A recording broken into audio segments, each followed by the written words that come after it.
Hello అండి, అందరూ బాగున్నారా? Welcome back to Dolly multi arts. ఈరోజు మరి ఒక మంచి వీడియోతో మీ ముందుకు వచ్చామండి. ముందుగా ఓం నమో నారాయణాయ అని కామెంట్ పెట్టండి మరియు మా వీడియోని ఎక్కడా కూడా స్కిప్ చేయకుండా చూడండి. పువ్వులు లేకుండా చేసే పూజలు అసంపూర్ణంగా పరిగణించబడుతుంది. పూజలో పువ్వులు ముఖ్య పాత్రని పోషిస్తాయి.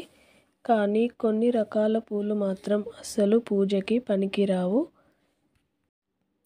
ఏ దేవుడికి ఏ పువ్వు అంటే ఇష్టం, ఏ పూలతో దేవునికి పూజ చేస్తే మనకు అష్టైశ్వర్యాలు కలుగుతాయి, ఏ పూలు దేవుని పూజలో వాడకూడదు అనే విషయాలను ఇప్పుడు మనం ఈ వీడియోలో చూద్దాం.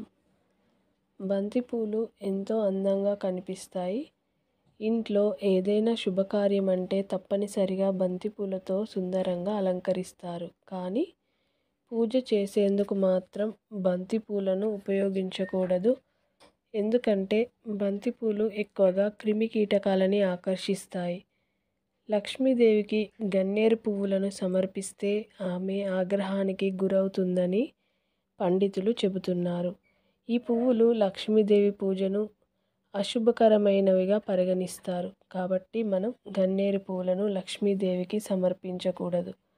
ప్రతికూలత, ఆర్థిక సమస్యలు ఇంట్లోకి ఇవి ఆహ్వానిస్తాయి. మీకు లక్ష్మీదేవి అనుగ్రహం కలగాలంటే, లక్ష్మీదేవి యొక్క అనుగ్రహం సులభంగా లభించాలంటే మందార పువ్వులను, గులాబీ పువ్వులను, అలాగే తామర పువ్వులను సమర్పించవచ్చు. ఇలా చేస్తే మీకు లక్ష్మీదేవి యొక్క అనుగ్రహం లభించి మీ ఇల్లు సిరి సంపదలతో నిండిపోతుంది. పూజలో వాడిపోయిన లేదా ఎండిన పువ్వులను అస్సలు ఉపయోగించకూడదు. పూజలో దేవుడికి పువ్వులు సమర్పించే ముందు వాటిపైన నీళ్లను చల్లి కడుక్కోకూడదు. పురుగులున్న పువ్వులు పూజకి పనికిరావు. కొంతమంది డబ్బు సంపాదిస్తారు, కానీ డబ్బు అంతా నీళ్ళలా ఖర్చయిపోతూ ఉంటుంది. ఇలాంటి వారు 5 శంకు పుష్పాలను తీసుకొని వాటిని నీటిలో కలపండి. ఇలా చేయడం వల్ల నీటిలో అంటే నదిలో కలపండి. ఇలా చేయడం వల్ల ఆర్థిక సమస్యలు, ఆర్థిక ఇబ్బందులు అన్నీ కూడా తీరిపోతాయి. డబ్బు కొరత అనేది ఉండదు. అలాగే ఆదివారం అంటే సూర్యదేవుడికి ఎంతో ప్రీతికరమైనది. అందుకే సూర్యభగవానుడికి ఆ రోజున నీటితో ఆర్ఘ్యం సమర్పించి పూజలు చేస్తారు. అదే సమయంలో పువ్వులను కూడా సమర్పిస్తారు. అయితే సూర్యదేవునికి పూజ చేసేటప్పుడు బిల్వపత్రాలు లేదా బిల్వ ఆకులను అస్సలు సమర్పించకూడదు. పొరపాటున సూర్యుడికి ఈ పువ్వులను సమర్పించిన వాటి వలన సూర్యదేవుడు ఆగ్రహానికి గురవుతారు. మన దేశంలో అత్యధిక మంది పూజించే దేవుళ్లలో పరమేశ్వరుడిది ప్రత్యేకమైన స్థానం. సోమవారం రోజున ఈశ్వరుడికి అంకితం చేయబడింది. శివయ్యను పవిత్రమైన మనసుతో పూజిస్తే తమ కోరికలన్నీ తీరుతాయని చాలామంది భక్తులు నమ్ముతారు. పరమేశ్వరుడికి బిల్వపత్రాలను సమర్పిస్తే శుభ ఫలితాలు వస్తాయని చాలామంది యొక్క విశ్వాసం. అయితే శివుడిని పూజించే సమయంలో మొగలి పువ్వులను పొరపాటున కూడా సమర్పించవద్దు. ఈ పువ్వులను సమర్పించడం వల్ల పరమేశ్వరుడికి కోపం వస్తుంది. అడ్డంకులను తొలగించే గణేశుడికి ఎర్రటి పుష్పములను సమర్పించాలి. ఎరుపు, నారింజ రంగుల్లో ఉండే పువ్వులంటే వినాయకుడికి చాలా ఇష్టం. అలాగే గరికమాలను వినాయకుడికి సమర్పిస్తే మీ కష్టాలు తీరిపోతాయి. తులసి తప్ప మిగిలినవన్నీ కూడా వినాయకుడికి సమర్పించవచ్చు. ఎర్ర మందార, గన్నేరు పువ్వులు కూడా గణేశుడికి అత్యంత ఇష్టమైన పువ్వులు. చదువుల దేవత అయిన సరస్వతికి పూజ చేసేటప్పుడు ఖచ్చితంగా మోదుగ పువ్వులను ఉండేలాగా చూసుకోవాలి. ఈ పువ్వులు జ్ఞానానికి ప్రతిబింబిస్తాయి. మోదుగ పువ్వులతో పూజ చేస్తే మీకు మంచి విద్యా బుద్ధులను సరస్వతీదేవి ప్రసాదిస్తుంది. ఆంజనేయ స్వామికి కూడా ఎరుపు రంగు అంటే చాలా ఇష్టం. ఎరుపు రంగులో ఉన్న గులాబీలు, ఎర్ర మందార పువ్వులు కానీ, దానిమ్మ పువ్వులు కానీ హనుమంతునికి సమర్పించవచ్చు. శనిదేవుడికి పేరు చెబితేనే చాలామంది భయపడతారు. అయితే శనిదేవునికి నీలం రంగు పువ్వులను సమర్పించాలి. ఇవి సమర్పిస్తే శనిదేవుడు ప్రసన్నుడవుతాడు. అలాగే మిమ్మల్ని వెంటాడుతున్న దరిద్రం కూడా తొలగిపోతుంది. ఇంట్లో దేవుడి ఫోటోలకు కానీ పెద్దవారి ఫోటోలకు కానీ ప్లాస్టిక్ పూలమాలను అస్సలు వేయకూడదు. ప్లాస్టిక్ పువ్వులను కూడా పెట్టకూడదు. ఎప్పటికప్పుడు తాజా పువ్వులను మాత్రమే పెట్టాలి. ఇలా ప్లాస్టిక్ పువ్వులను, పువ్వుల దండలను వేయడం వలన అరిష్టం వాటిల్లుతుందని పండితులు చెబుతున్నారు. అలాగే కాగితపు పువ్వులను కానీ దండలను కానీ ఎటువంటి ఫోటోలకు వేయకూడదు.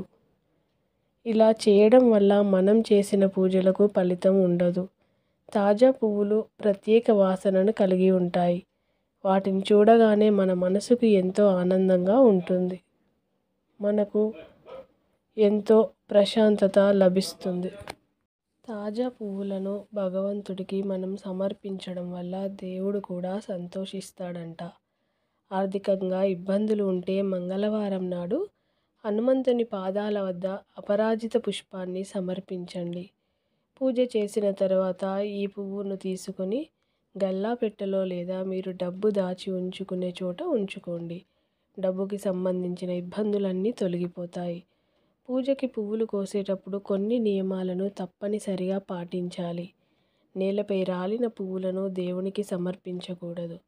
హిందూ పురాణాల ప్రకారం సూర్యాస్తమయం తర్వాత పువ్వులు కొయ్యకూడదు. ఆ సమయంలో ప్రతికూల శక్తి ఎక్కువగా ఉంటుంది. అందుకే పవిత్రమైన పనులు, పూజ కోసం పువ్వులు అలాంటి పనులను చేయకూడదు.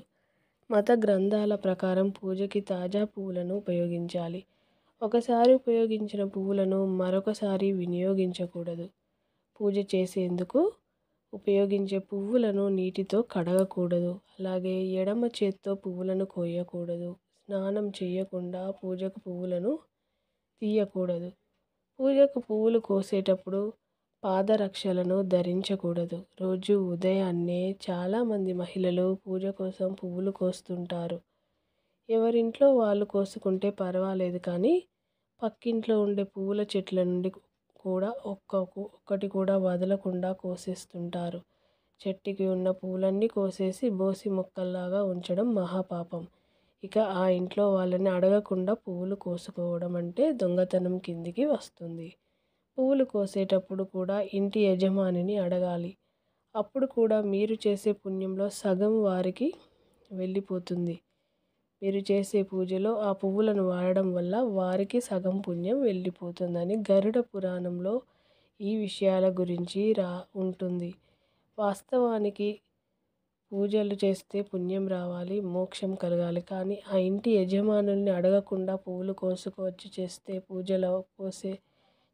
పూజల వల్ల ఎటువంటి సత్ఫలితాలు ఉండకపోగా మరింత పాపం మూటగట్టుకుంటారు. పువ్వులు కోసుకురావడం తప్పు కాదు, కానీ ఆ ఇంటి యజమానిని అడగకుండా కోసుకోవడమే తప్పు. అలాగే చెట్టుకు పువ్వులు కోసేటప్పుడు ఎప్పుడు పూర్తిగా కొయ్యకూడదు.